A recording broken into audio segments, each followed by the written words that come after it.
My son left me alone at an airport in a foreign country, without money, without documents, without hope. He wanted to get rid of me once and for all, so he could take my house for himself. But when he opened the door to the house, I was already standing there, smiling. "Oh, you're back? I have a surprise for you." That surprise ruined his whole life. Before we continue, please subscribe to the channel and write in the comments what time it is where you are now. I returned from the restroom to find them huddled together like conspirators. Rodney and Cora, heads bent close, whispering with an urgency that stopped the moment I approached. They sprang apart as if I'd caught them doing something shameful. "Everything okay?" I settled into my seat at gate 17, watching them. "You two have been quiet this morning." Rodney didn't look up from his phone. "Fine, just tired from the trip."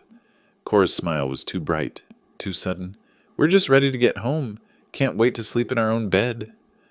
We still had 90 minutes before our flight to Seattle. The week in Puerto Vallarta had been good. Beaches, dinners, the kind of family time I thought we'd lost after Rodney's mother passed. But something had shifted this morning. The air between us felt thick, wrong. I watched Rodney's thumb scroll across his screen without reading anything. Cora fidgeted with her boarding pass, folding and unfolding the paper. Neither of them looked at me. 20 minutes later, Rodney stood abruptly. "Dad, we need water and some snacks for the flight. You know what we all like. Can you grab stuff?" I started to rise. "Sure, we can all go." "No, you go." He pressed a $20 bill into my palm, his fingers cold despite the terminal heat. "I need to make a work call, and Cora has to hit the restroom. Here's $20. The insistence in his voice didn't match the simple errand. He stepped back, creating distance, his eyes fixed somewhere past my shoulder. I looked at Cora. She was already staring at her phone. "All right." I took the money, felt its crispness. "Be right back." The airport shop was small, tucked between a currency exchange and a coffee stand. I took my time, studying the shelves. Rodney liked the expensive imported water, the kind with the blue label. I grabbed 3 bottles. Trail mix for Cora. She always wanted the one with dried cranberries. Protein bars for me. The checkout line moved slowly. A family ahead of me had 2 crying children and a stroller blocking half the aisle. 12 minutes passed, maybe 14. I rounded the corner back to gate 17 with the plastic bag in hand. The seats were empty. Not just empty, cleared. No backpacks, no jackets. No sign anyone had been sitting in seats 14, 15, and 16. Other passengers occupied different chairs now, scrolling phones, reading magazines, oblivious. The bag slipped from my fingers. I yanked my backpack off my shoulder, hands shaking as I unzipped the main compartment. My spare shirt was there. Toiletry bag, nothing else. The inner pocket where my passport always stayed, empty. I checked the side pocket, no phone. Front compartment, no wallet. My hands moved faster, checking every space twice, 3 times, hoping I'd somehow missed them. Nothing. Gone. All of it. I grabbed the shopping bag and half ran to the gate counter. A young woman in an airline uniform looked up from her computer. "The couple sitting in 14 and 15, did you see where they went?" She typed something, eyes scanning her screen. "Evan's party? They took the earlier flight to Denver. Standby upgrades. Departed 20 minutes ago." "Denver?" My voice came out louder than I intended. "We're going to Seattle. That's my son." "Sir, their boarding passes were for the Denver connection." The terminal tilted slightly. "Denver. Not Seattle. Not home. Did they leave anything? A message?" Her expression shifted from efficient to sympathetic. "No, sir. I'm sorry." I walked back to the empty seats, sat down heavily, pulled out the $20 bill from my pocket. Still there, still crisp. The only money I had in the world right now. $20. He gave me $20 and took everything. The plastic bag sat on the chair beside me. 3 bottles of water, including the expensive one Rodney preferred. Trail mix, protein bars. I'd spent $12 being thoughtful. $8 remained. I stood, legs unsteady, and made my way to airport security. The officer behind the desk had kind eyes and a tired face. My son took my passport. The words sounded absurd, spoken aloud. My phone, my wallet, everything. He just left me here. "Do you have any identification? Any way to prove who you are?" "I have nothing. $20 and a bag of water bottles." She wrote something on a form, asked questions I answered mechanically. Names, addresses, flight numbers. She gave me a case number, suggested I contact the U.S. Consular Agency downtown. Her sympathy was genuine, but couldn't change the facts.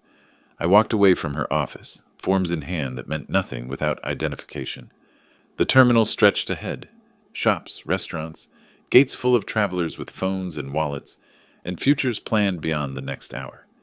I passed a family boarding their flight, parents shepherding children, everyone accounted for, everyone belonging somewhere. My reflection in the massive windows showed a man alone. The backpack hung empty from one shoulder. The plastic bag dangled from my other hand. Behind my reflection, planes took off, rising into cloudless blue sky, their engines roaring promises of destinations and arrivals. One of them carried my son. I stood there, watching them climb and disappear, as something hard and cold settled in my chest, where trust used to live. The terminal sounds faded, announcements, rolling luggage, conversation. All I heard was silence and the question I couldn't answer. Why? I took a breath. Another. The shock lifted slowly, like fog revealing terrain beneath. Stranded, yes. Helpless, no. The businessman in me, dormant these past years since retirement, woke up. First, identification. Second, money. Third, home. I created a mental checklist the way I used to before board meetings. The information desk directed me to the U.S. Consular Agency. I walked there 20 minutes through streets where tourists haggled over silver jewelry and locals sold fruit from carts. The office was small, efficient, American flag on the wall, photos of the president. A woman at the desk looked up as I entered. "Tell me what happened, Mr. Evans. Start from the beginning." Her name was Patricia Henderson. I sat across from her and explained it all. The vacation, the airport, the empty seats. My son left me at the airport, took my passport, my phone, my wallet, everything. She waited, pen poised over a form. My son did this? He's been living in my house rent-free for 2 years. I think he wants to keep it. Something shifted in her expression. Professional distance giving way to something personal. She set down her pen. "We can issue an emergency passport. 3 business days minimum. Requires a police report and payment of $135. I emptied my pockets on her desk. $8. Mexican coins. A breakfast receipt from 3 days ago. The $20 bill. Patricia excused herself, returned 10 minutes later with paperwork and news. Payment deferred until I reached home. Emergency assistance fund would help with immediate needs. I'd pay it back. She could see that, she said. 28 years doing this job taught her to recognize who would and wouldn't. "You're not broken," she said, sliding forms across the desk. "You're angry. Angry people find their way home." Outside the consular office, I sat on a bench, forms in hand. A woman approached, Maria, from the airport information desk. I recognized her face. "You have family to call? Friends?" My son was my family. I have neighbors, but no way to reach them. She nodded slowly. Sometimes the people closest to us are the furthest away. My father, similar story. Different details. Same betrayal. How did it end for him? He survived, built something new. You will too. She drove me to a hostel in her old Honda. $15 per night. Clean. Safe. She refused the $2 I offered for gas. Her father had been abandoned once too, she said. Some betrayals cut deeper than others. The hostel room held 6 bunk beds and the smell of salt air and laundry detergent. I took the bottom bunk in the corner. My roommates, 2 German backpackers, a construction worker from Guadalajara, shared their dinner. Bread, cheese, fruit. The girl lent me her phone. I dialed my home number. It rang. No answer. Tried again an hour later. Again. Still no answer. Where was Rodney? Day 2. I walked to the police station downtown. The officer took my statement through a translator. Passport stolen, phone stolen, wallet stolen. By my son. The officer's eyebrows rose at that last detail. Your son, he lives with you? In my house, yes. I let him stay there. And you believe this was planned? The tickets to Denver instead of Seattle. The timing. The standby upgrade. Yes. This was planned. He typed slowly, printed the report, stamped it, handed it over with a look that said he was sorry, but this wouldn't bring anything back. That night, lying on the hostel bunk, ceiling fan clicking its steady rhythm overhead, The memory surfaced. Last month. Rodney visiting more often than usual. Being helpful, attentive. Then, Dad, we should update your medical directive, just in case something happens. Simple form, just sign here. The document had been on his laptop screen. I signed with the electronic signature pad, trusting him completely. Never saw a printed copy, never questioned it. The realization hit like cold water. That wasn't a medical directive. I sat up, startling the German backpacker in the bunk across from me. What had I signed? Power of attorney? Property transfer? The possibilities churned through my mind, each worse than the last. Day 3, I walked the streets of Puerto Vallarta. Not tourist walking, purposeful, methodical. My mind worked through the problem like it used to work through business deals. What does Rodney want? The house. What does Rodney think? That I'm trapped here. What's his timeline? At least a week before he expects me home. That was my advantage.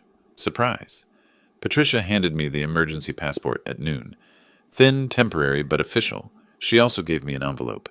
$600 cash. From the Emergency Assistance Fund. Pay it back when you can. I found an internet cafe. $1 for 30 minutes. Seattle Direct. $420. I booked it for tomorrow morning. Rodney's flight went through Denver. He'd mentioned meetings there, 2 days, maybe 3. I'd beat him home by at least 3 days. Back at the hostel, I made my own checklist. Document everything. Change the locks. Find that paper I signed. Get a lawyer. Make Rodney explain himself face to face. Not revenge. Justice. There's a difference. The German girl asked if I was all right. I was lying on my bunk, staring at the ceiling, probably looking grim. Maybe he doesn't want to know, she said, meaning Rodney not answering my calls. That's what I'm counting on. He thinks I'm stuck here. He's wrong. The next morning, I boarded the flight to Seattle. Economy, middle seat, between a mother with a sleeping infant and a teenager with headphones. My emergency passport rested in my shirt pocket, $165 in my sock. The plane taxied down the runway. Through the small window, Puerto Vallarta shrank beneath us. Beach, hotels, the airport where everything changed. The wheels left the ground. I didn't look back. My mind was already in Seattle, already at my front door, already planning the expression on my face when Rodney walked in and found his father waiting. The seatbelt sign blinked off. The flight attendant began beverage service. Water, please? Free? Save every dollar. 3 hours and 40 minutes to Seattle.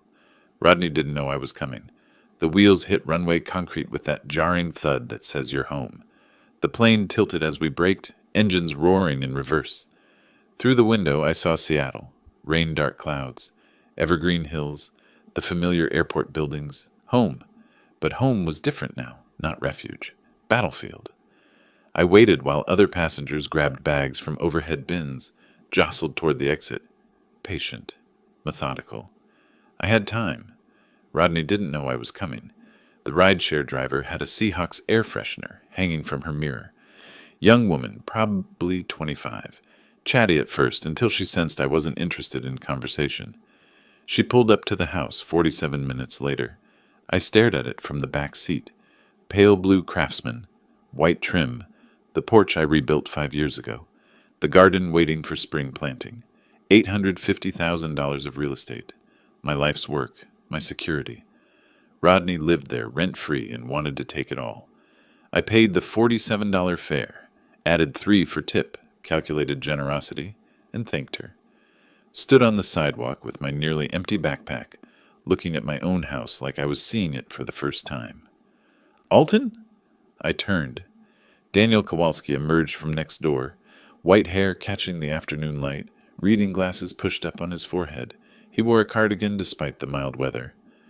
You're back early. He walked toward me, expression cycling through surprise, confusion, concern. Where's Rodney? Is everything all right? The questions came fast. Daniel had lived next door 12 years. Retired history teacher, observant by profession and nature. He knew when something was wrong. I decided quickly. An observant neighbor was almost as good as a friend. They came back early. Different flight. I had some delays. Different flight? His eyebrows rose. That seems odd for a family vacation. Tell me about what you saw when they were loading the car. We stood on the strip of grass between our driveways. Daniel adjusted his glasses. It was early morning, 3 days before you were due back. Boxes, bags. More than seemed normal for a vacation. I waved, but Rodney didn't wave back. Seemed focused. Intense, maybe. Premeditated, careful, hidden. What time? 6:30, maybe earlier, before most neighbors were awake. I filed this away. Thank you. If Rodney comes by while I'm out, don't tell him you saw me. Daniel studied my face. Understanding dawned slowly. I haven't seen you. You're still in Mexico, far as I know. Exactly. I retrieved the spare key from its hiding place, the fake rock near the rhododendrons my wife planted 20 years ago. My fingers remembered the motion. Unlocked the door. Disarmed the security system. Code unchanged, which meant Rodney expected no interference. Stepped inside. The house smelled stale. Closed up. Unaired. I moved through rooms with increasing speed. Living room. Grandfather clock, missing from the corner where it had stood for 30 years. Dining room. Silver service gone from the china cabinet, leaving gaps like missing teeth. My bedroom. The jewelry box my wife left me, emptied of her rings and bracelets. The study. My Omega watch. Collectible. Worth $2,800. Not in its case. The vintage Leica camera, absent from its shelf. Each missing item was a small theft. Together they formed a pattern. Rodney didn't just abandon me. He robbed me first. My home office occupied the converted sunroom. Desk facing the window, overlooking the garden. On the desk, centered perfectly, lay a manila folder. I opened it. Legal documents. Official seals. Notary stamps. The top page read, Deed of Gift, in bold typeface. I scanned quickly. Property address, mine. Grantor, Alton Evans. Grantee, Rodney Evans. Consideration, love and affection. Date, 4 weeks ago. My signature at the bottom. Witnessed, notarized. My hands didn't shake. They should have. Instead, they were steady, cold. The anger wasn't hot anymore. It was frozen solid, sharp enough to cut. I walked back outside. Daniel was watering his plants, but I could tell he was waiting. Can I borrow your phone? He handed it over without questions. I photographed everything. Every empty space where valuables used to sit. Every gap on shelves. The open watch case. The missing camera. The desk drawer. The deed of gift from every angle. Evidence. I learned in business. Document everything, assume nothing, trust nobody. Daniel stood on his porch while I worked. When I returned his phone, he asked, Alton, if you need anything, if there's trouble. There's trouble, but I'm handling it. Inside again, I picked up the landline. Still worked. Called my bank. This is Alton Evans, account ending in 7743. I need to verify there's been no unusual activity. Security questions. Mother's maiden name. First car. Street I grew up on. The representative checked. Everything looks normal, sir. Last transaction was 4 weeks ago. Automatic utility payment. No attempts to add authorized users or change beneficiaries? No, sir. Your account settings are unchanged. One small relief. Rodney took objects. Took the house on paper, but hadn't drained the money. Maybe couldn't. Maybe didn't have time. Maybe planned to do it later. Another small advantage. I still had resources. I sat at my desk, the deed of gift in front of me, and remembered. 1 month ago. Tuesday. Rodney brought lunch. Sandwiches from the deli I liked. We ate, talked, laughed about nothing important. Then, Dad, I updated some documents for you. Medical power of attorney, living will, that stuff. You should review and sign, just to be current. His laptop was already open. Document on screen. Signature pad connected. I signed electronically. Trusting. Never saw a printed copy. Never questioned what it actually said. That Tuesday. That sandwich. That signature. That's when I lost everything. I stood alone in my living room as darkness gathered outside. Spoke to the empty house. You thought I'd be stranded. You thought I'd be gone long enough for you to establish possession. My reflection stared back from the darkened window. You thought wrong. Morning light came through the east kitchen window, cutting across the table where I sat with instant coffee in a chipped mug. The list I'd made the night before lay in front of me. Items crossed off, new ones added, priorities circled twice. Top of the list. Lawyer. I'd spent the previous evening on Daniel's borrowed laptop. Searching. 3 real estate attorneys downtown, all experienced in property disputes. Margaret Chen's name appeared most often in successful case outcomes. At 8 o'clock exactly, I dialed her office. A receptionist answered, professional and practiced. I asked for a consultation, said it was urgent. She began offering dates next week. My son stole my house. I have the document. I need help today. Silence on the line. Then, hold please. 30 seconds passed. A different voice came on. This is Margaret Chen. Tell me what happened. I gave her the condensed version, hitting key facts. She asked 3 questions. Is the document notarized? Yes. Is your signature genuine? Yes. Did you know what you were signing? No. Come in at 11. Bring the document and any identification you have. I prepared for the meeting like a business presentation. Gathered everything, the deed of gift, emergency passport, bank statements, photos of stolen items, Daniel's written statement about seeing Rodney load cargo, organized chronologically in a manila folder, dressed carefully, pressed shirt, slacks, jacket. Appearance mattered. People judged credibility by presentation.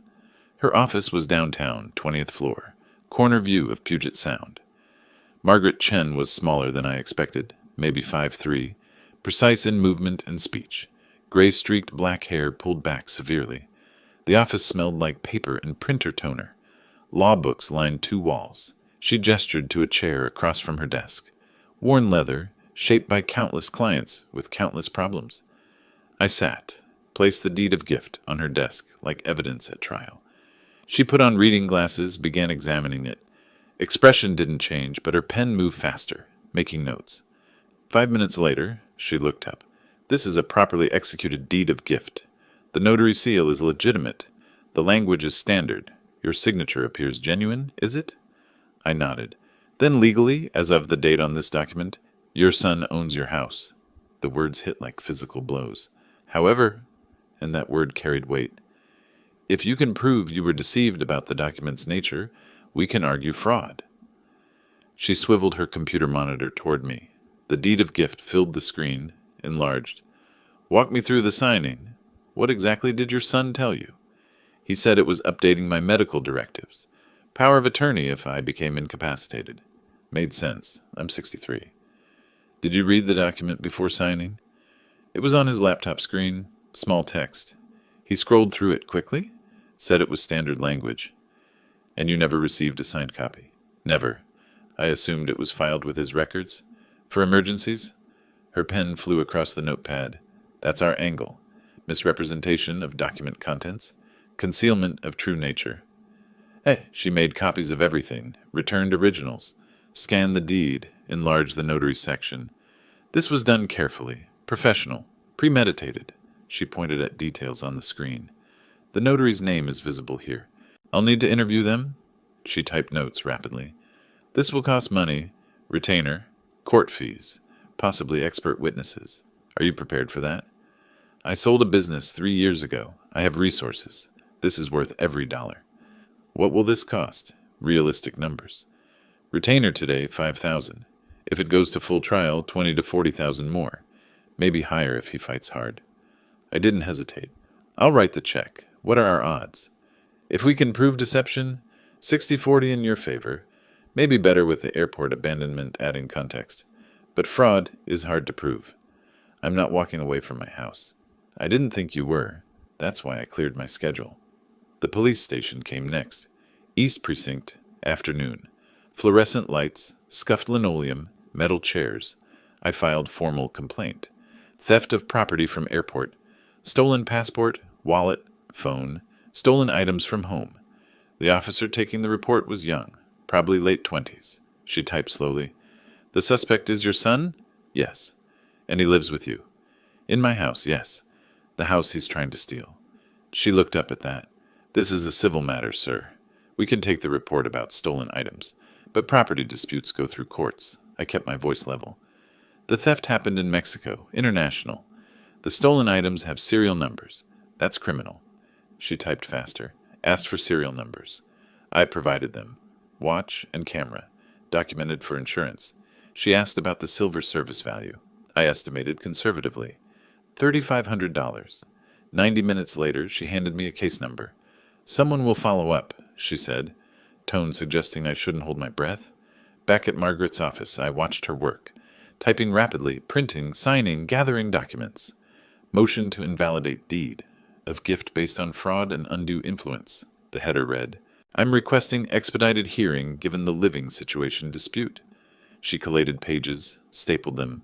"Your son will be served with these papers. He'll know you're back. He'll know you're fighting. Good. I want him to know." The locksmith arrived at 5. Company van, toolbox, professional demeanor, middle-aged man named Frank. "These are good locks. Lasted well? Why the change?" "Security upgrade." He worked efficiently. "Front door, back door, garage entrance. New keys, new deadbolts, new security." "None of my business," Frank said, installing the front deadbolt. "But the old keys won't work anymore. If someone has copies. That's the point." "Understood. These new ones are pick-resistant. Better protection." $340. I paid without hesitation. Money well spent. Frank handed over 3 sets of keys. "Old locks are disabled. Nobody's getting in with old keys." I tested each lock twice. Solid. Secure. My house again. After Frank left, I walked through each room, testing the new locks. Key turned smooth. Bolt slid home. Perfect. I pocketed 1 set, hid the second in a new location, kept the third on my desk. Then I moved furniture. Not rearranging exactly. Claiming. Pushed the couch 6 inches. Rotated dining chairs. Small changes, but changes. Marking territory. Making the space mine again. Evening settled over Capitol Hill. I stood at the front window. New locks secure behind me. Legal documents filed. Police reports submitted. My house. My fortress. My battleground.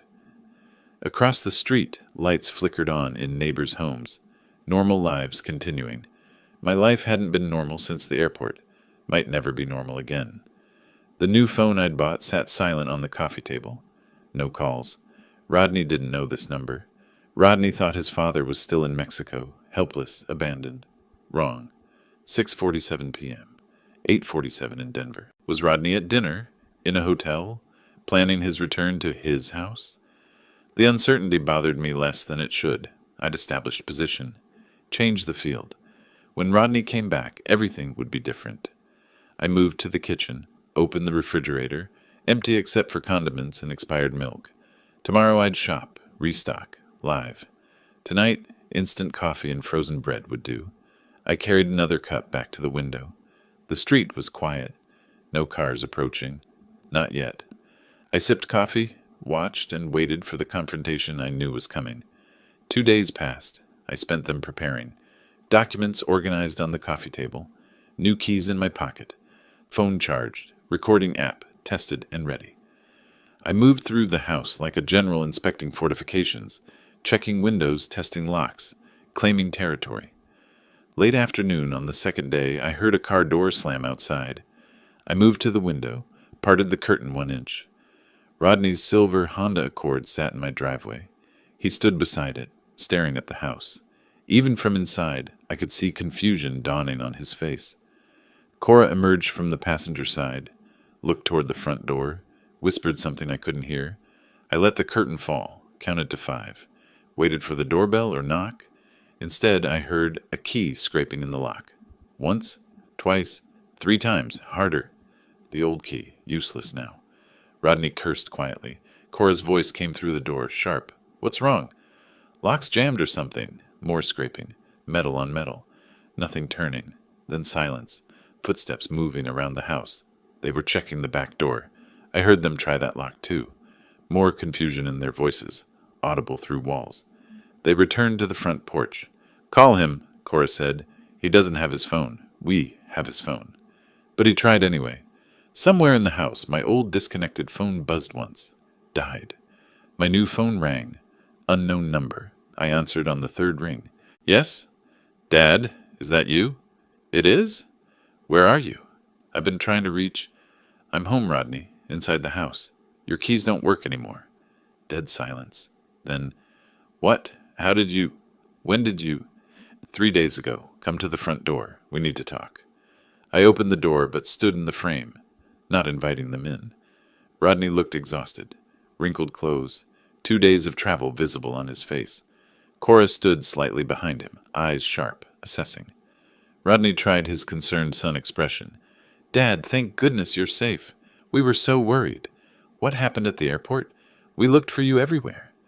I raised my hand. He stopped. "I know what happened.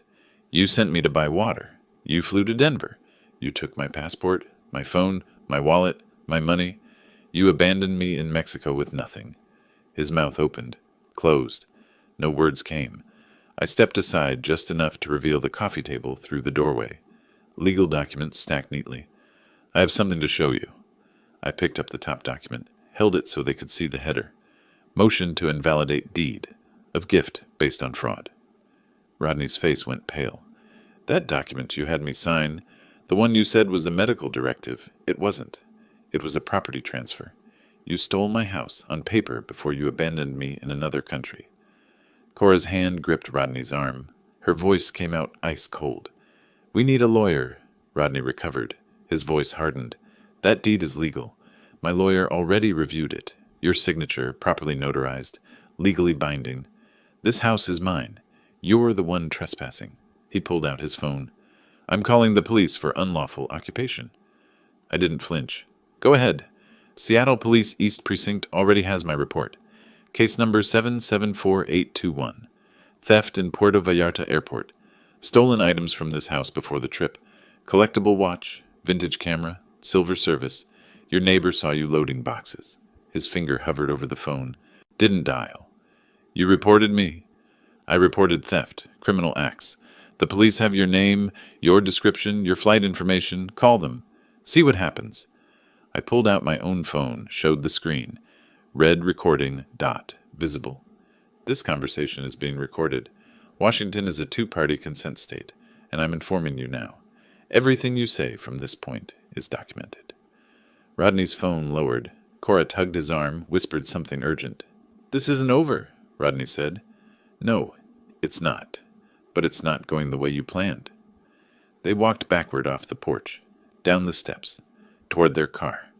Rodney kept looking back, at the house, at me, at what he thought he'd claimed. I stood in the doorway until they were in the car, until they were backing down the driveway, until they were gone. Then I closed the door. The new lock clicked solidly. I leaned against it, breathing slow and steady. First round, mine. Through the window, I watched their car disappear.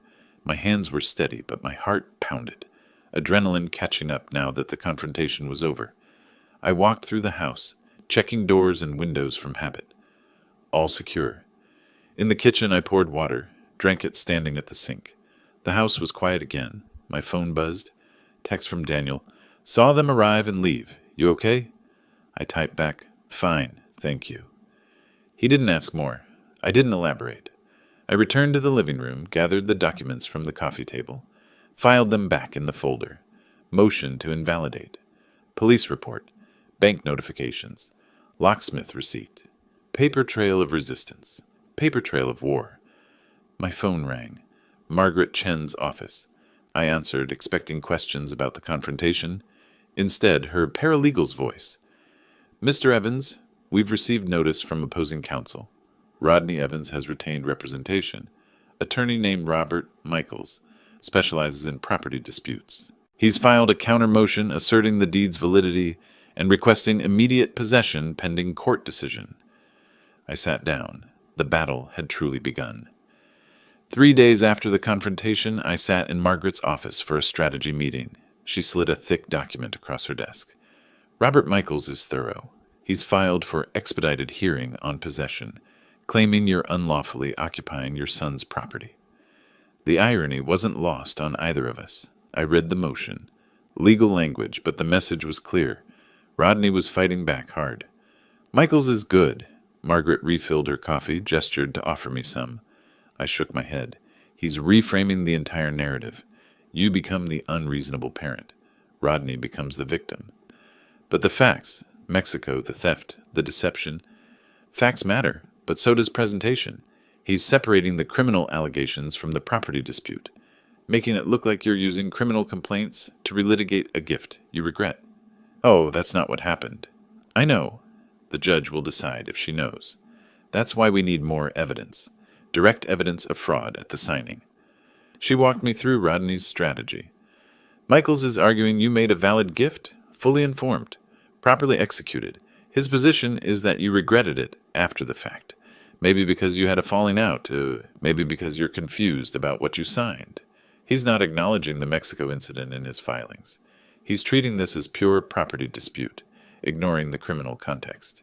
She paused. It's smart. It simplifies his argument.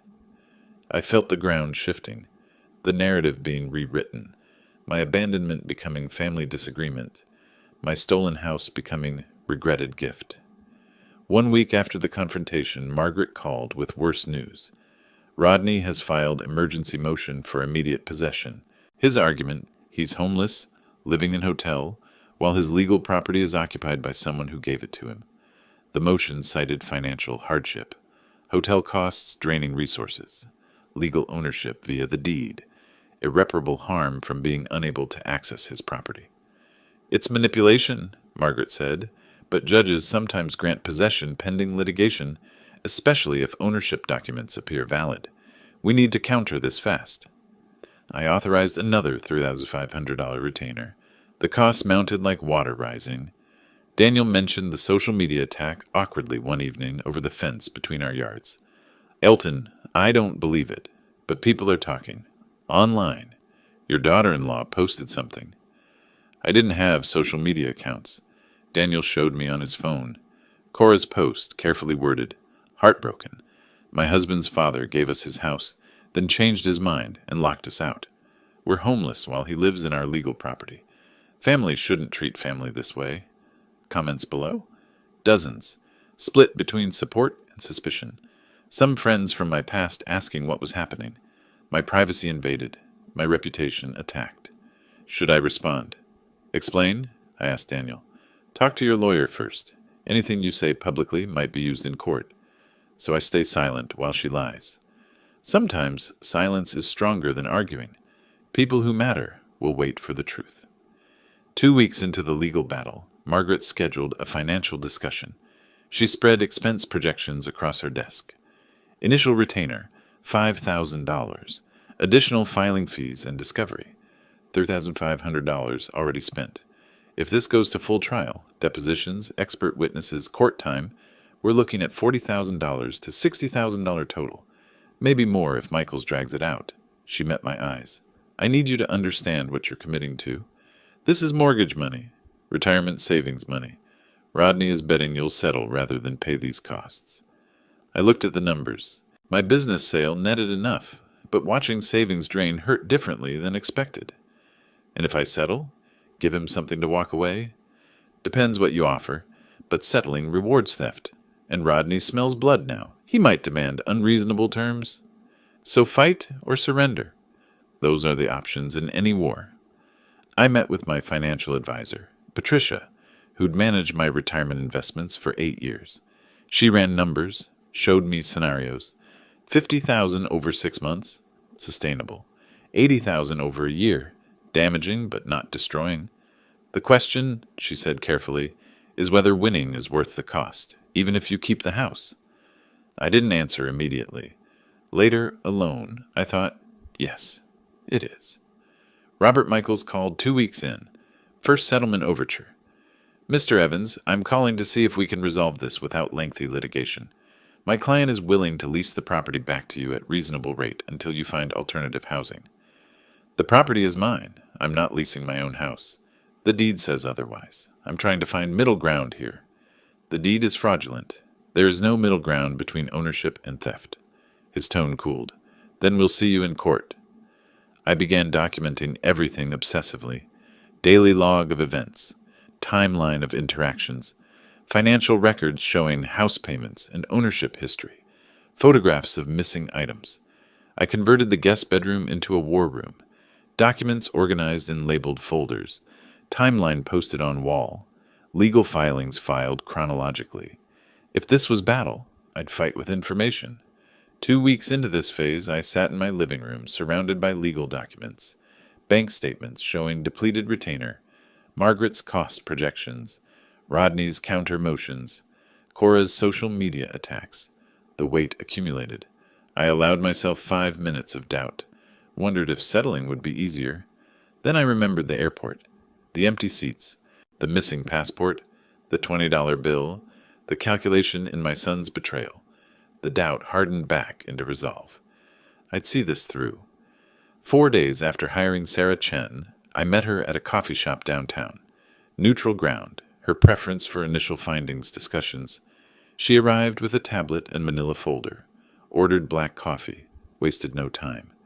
"Your son is drowning," she said without preamble. 47,000 in credit card debt across 6 cards. Maxed out, 3 in collections, 1 threatening lawsuit. He's been dodging calls for months. She opened the tablet, showed me spreadsheets. Red dominated the screen. Overdue delinquent collections. Started 18 months ago. Lifestyle inflation. Expensive dinners, designer purchases. Vacations Cora posted about last year. Income couldn't support spending. She swiped to another screen. Then the debt spiral. Minimum payments missed. Interest compounding. Balance transfers at predatory rates. 6 months ago, one creditor filed intent to sue. That's probably when he started planning this. She looked at me directly. The house wasn't greed. It was desperation. So he took my house to pay his debts. Tried to. The vacation timing, leaving you stranded. That was about establishing possession before you could interfere. But I came back early. Best decision you made. Another week and he'd have changed locks. Moved in, claimed adverse possession while you were stuck in Mexico. Sarah produced more evidence. Emails from 3 different real estate agents, all contacted in February. Subject line on all 3. Property evaluation request. He sent your address, described the house, asked for market analysis. She showed me the responses. 830,000 estimate, 865,000, 840,000. Average, 845,000. He was shopping your house while living in it, before you signed anything, before Mexico. This proves planning. I read the emails twice, cold, calculated preparation. My son priced my home like merchandise. There's more, Sarah said. This part's legally gray. Data broker, internet search records, technically purchasable, but courts might question it. She showed me anyway. Search queries from Rodney's IP address, timestamped January and February. How to convince parent to transfer property. Deed of gift versus quitclaim deed. Can property transfer be reversed? What happens if someone abandons elderly person abroad? That last one, dated February 18th, made my stomach turn. Rodney was researching abandonment 6 weeks before doing it. 2 days before the preliminary hearing, Margaret reviewed all new evidence in her conference room. The financial desperation establishes motive. The realtor contacts establish premeditation. The search history, she paused. That's powerful, but potentially inadmissible, depending on how it was obtained. We'll include it in our brief, but be prepared for Michaels to challenge. She organized documents into presentation order. You'll testify about the signing, describe exactly what Rodney told you, how the document was presented, that you never saw printed copy. Then we hit them with the planning evidence. Margaret drilled me on testimony. Mock cross-examination, her paralegal playing Michaels. Mr. Evans, you signed this document, correct? Yes, but... No buts. Yes or no. Margaret stopped us. He'll try to reduce you to yes, no answers. Resist that. Judge Morrison allows witnesses to explain. Use that. We practiced for 2 hours. My answers got sharper, clearer, less defensive. The hearing arrived. King County Courthouse, Department 15, late April morning. Judge Patricia Morrison presiding, mid-50s, reputation for no-nonsense efficiency. I sat at plaintiff table beside Margaret. Across the aisle, Rodney, Cora, and Michaels. First time father and son in same room since the porch confrontation. Rodney didn't meet my eyes. Margaret presented opening arguments. Fraudulent transfer through misrepresentation, elder exploitation, criminal abandonment context, Michaels countered. Valid gift, proper execution, plaintiff's remorse dressed as fraud claims. Judge Morrison listened without expression. Mr. Evans, you'll testify first. I took the witness stand, hand on Bible. Do you swear to tell the truth, the whole truth, nothing but the truth? I do. Margaret guided me through chronology, my relationship with Rodney, allowing them to live rent-free. The February document signing. What did your son tell you about the document? He said it was an update to my medical power of attorney. Standard language about healthcare decisions if I became incapacitated. He said I should sign it to be current.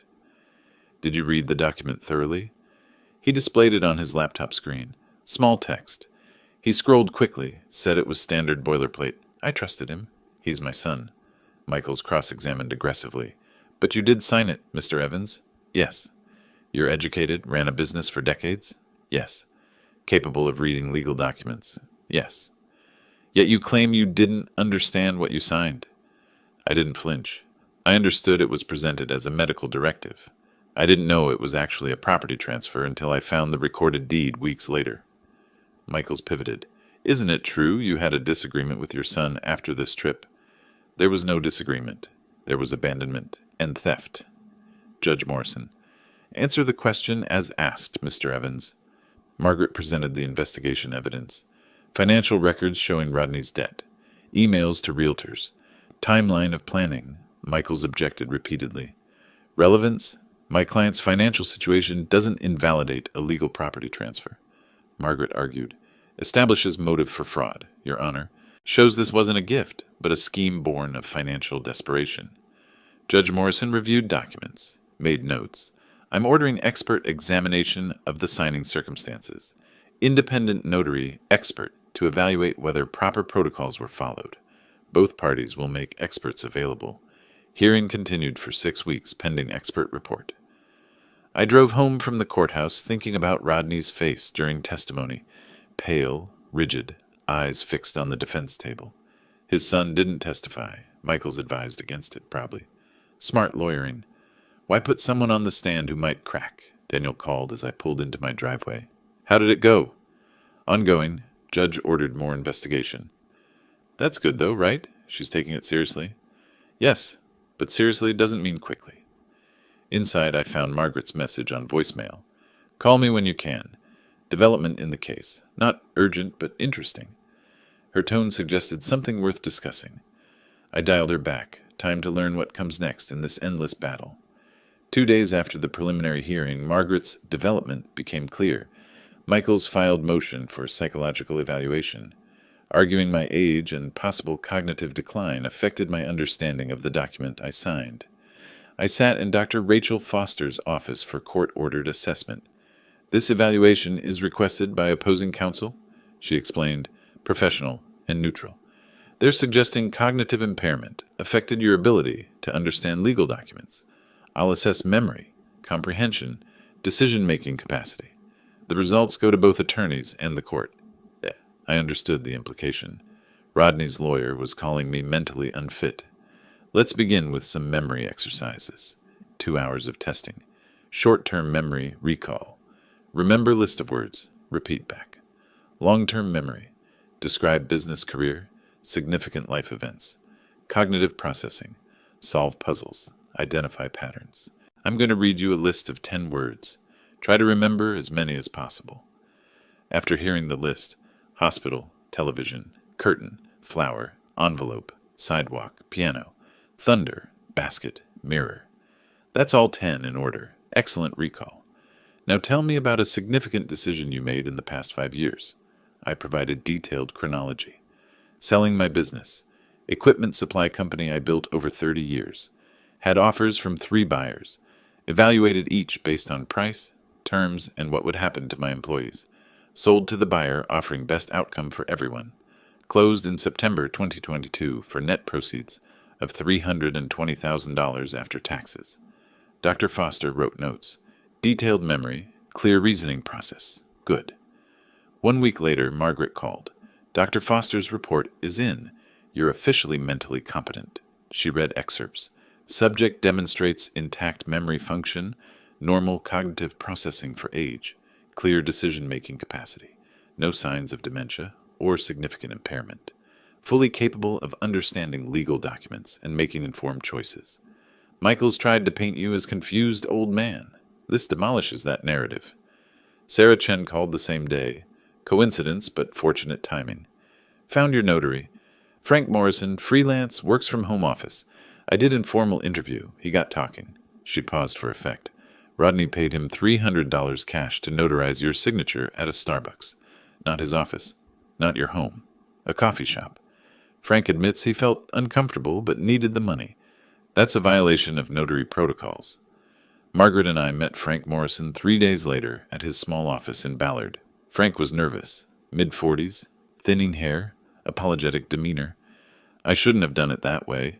Professional notaries should work from proper office, verify circumstances. But Rodney said his father was too ill to come to my office, had mobility issues, could I meet them at a convenient location, paid cash up front. I needed the work. He shifted uncomfortably. When I got there, you seemed perfectly healthy. Walked in fine, ordered your own coffee. I wondered about the story, but Rodney rushed everything. My dad has appointment after this. We're short on time. I notarized quickly. Felt wrong. Margaret prepared his statement with legal precision. I, Frank Morrison, licensed notary public in Washington State, hereby attest that. The statement detailed the Starbucks meeting, the cash payment, Rodney's rushed insistence, the procedural irregularities. You understand this likely ends your notary business? Margaret asked. Frank nodded. I understand. But what I did was wrong. I should have refused. One evening, Daniel knocked on my door. Cora called me, asked me to pass message to you. She says you won't answer Rodney's calls. I hadn't. Blocked Rodney's number after the confrontation. What message? Daniel looked uncomfortable. She's offering to settle. They'll sign quit-claim deed, return the house legally to you in exchange for $200,000. One-time payment. They walk away. Case ends. $200,000, quarter of the house's value. She said to think about it. Consider the legal costs you're facing. This ends it now. My answer was immediate. No. Tell her no. I discussed it with Margaret the next morning. She was unsurprised. They're seeing the evidence accumulate. Psychological report, notary statement, financial desperation, premeditation proof. Cora's smart enough to know they're losing. $200,000 is her exit strategy. She met my eyes. But if we win fully, you get your house free and clear. If you settle, you pay them a fortune for stealing from you. We're not settling. I'm not paying ransom for my own property. Sarah delivered her final investigation report. Comprehensive document summarizing everything. Cost $2,000, but worth every cent. Margaret filed it as supplemental evidence. This is devastating to their case. 3 weeks passed in tense preparation. Margaret filed all new evidence with court. Michaels filed counter-arguments. The legal battle became paper war. I was into the case for $17,000 now. 4 days before the scheduled hearing, Margaret called with urgency I hadn't heard before. Judge Morrison moved our hearing up. 2 days from now. She's reviewed all evidence and wants oral arguments immediately. Is that good or bad? Unknown. But judges don't expedite cases they plan to dismiss. She's seen something that demands quick resolution. A pause. Be ready. This might end soon. One way or another. Judge Morrison entered. The bailiff called. All rise. Everyone stood. She sat. Everyone sat. Choreography of justice. Margaret leaned close. Remember, whatever happens in the next few hours determines everything. I nodded. Didn't need the reminder. Morrison reviewed her notes, looked up. I've examined all submitted evidence. This hearing will address the motion to invalidate the deed of gift based on fraud. Mr. Michaels, you may begin. Michaels stood, adjusted his tie, addressed Morrison directly. Your Honor, this case is simple.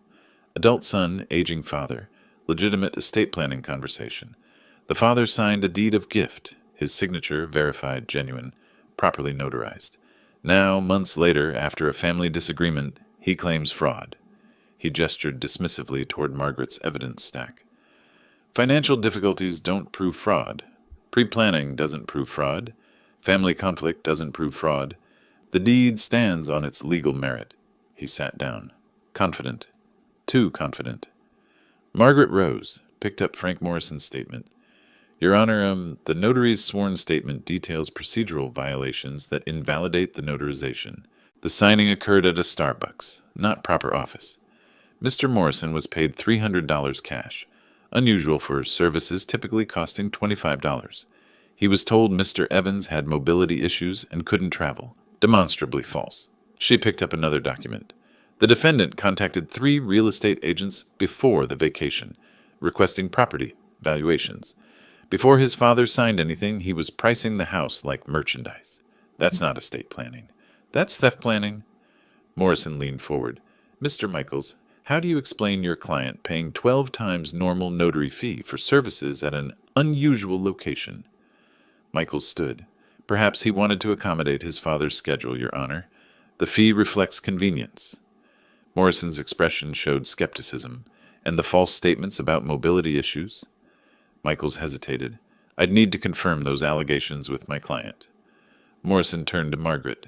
Ms. Chen, fraud is difficult standard. Preponderance of evidence requires showing Mr. Evans was actively deceived about document contents. Can you meet that burden? Margaret nodded. The notary will testify Mr. Evans was never told the document's true nature. The defendant rushed the process, controlled the presentation, never provided signed copy for review. Michaels called Rodney to the stand. Risky move, but necessary to counter my narrative. Under direct examination, Rodney maintained his story. I showed my father the document, explained it was transferring the house. He understood. He wanted me to have security. Margaret's cross-examination was surgical. You told the notary your father had mobility issues? I said he preferred not to travel that day. Did he have mobility issues? Not exactly, but yes or no? No. You paid $300 cash for notarization? I wanted to ensure quality service. Did you tell your father the document was a medical power of attorney? Rodney paused too long. I may have mentioned medical planning in the conversation. May have, or did? It was part of broader discussion. You're not answering the question, Mr. Evans. I watched my son's face, saw the tells, hand-touching nose when he hedged, eyes darting to Michaels when asked direct questions, voice rising defensively. He was lying under oath, badly. Morrison called brief recess. Margaret received a phone call, requested permission to approach bench, spoke quietly with Morrison and Michaels, returned to me. Police executed search warrant on storage unit rented in Rodney's name. Found your watch, camera, silver service. Everything you reported stolen. Validation and anger simultaneously. Physical proof. Criminal evidence. When court reconvened, Morrison addressed both parties. I've been informed that items allegedly stolen from plaintiff's home have been recovered from defendant's storage unit. This adds criminal dimension to civil case. Prosecution will receive full referral. Rodney's face went pale. Cora grabbed his arm, whispered urgently. Michaels requested sidebar, argued briefly at bench. Morrison shook her head, gestured them back. Michaels returned, looking defeated, whispered to Rodney, who slumped in his chair. I knew that posture. The collapse of someone whose last hope just evaporated. Morrison delivered her ruling without dramatic pause. Based on evidence presented, this court finds by preponderance of evidence that the deed of gift was procured through fraudulent misrepresentation. The notarization violated standard protocols. The defendant's testimony contained material inconsistencies. She paused. The pattern of premeditation, combined with subsequent abandonment in Mexico and theft of property, establishes intentional scheme rather than legitimate gift. The deed is hereby declared null and void. Title remains with plaintiff Alton Evans. All stolen property must be returned within 48 hours. I'm referring criminal matters to the King County Prosecutor's Office for potential charges. The gavel fell. Case decided. I drove home in afternoon sun. The house was mine again, legally, officially, permanently. Pulled into the driveway, sat in the car for a moment. Same house I returned to weeks ago after Mexico. But different now. Vindicated. Protected. Mine. Got out, walked to the front door. Inserted my key. The new key Rodney couldn't use. Turned it. Stepped inside. The house smelled like home. Not triumph. Just home. Through the window, I saw Daniel's porch light on. Walked over, knocked. Daniel opened, saw my face, understood immediately. You won. I won. We sat on his porch, drinking whiskey Daniel saves for special occasions. Talked about baseball, about his garden plans, about the neighborhood. Normal conversation. After months of abnormal, normal felt extraordinary. I walked home under streetlights, entered my house. locked my door with my key, stood in the quiet living room. Tomorrow, the aftermath. Tonight, just peace. 2 days after the ruling, I drove to Seattle Police Evidence Facility to collect my stolen items. Sterile government building, fluorescent lights, bureaucratic forms.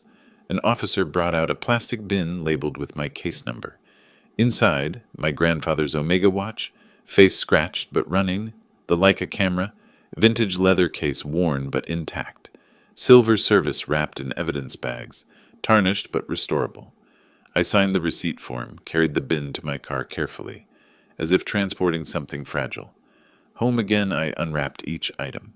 The watch first, wound it, listened to mechanical tick resume, set correct time, placed it in its case on my dresser where it always lived. The camera next.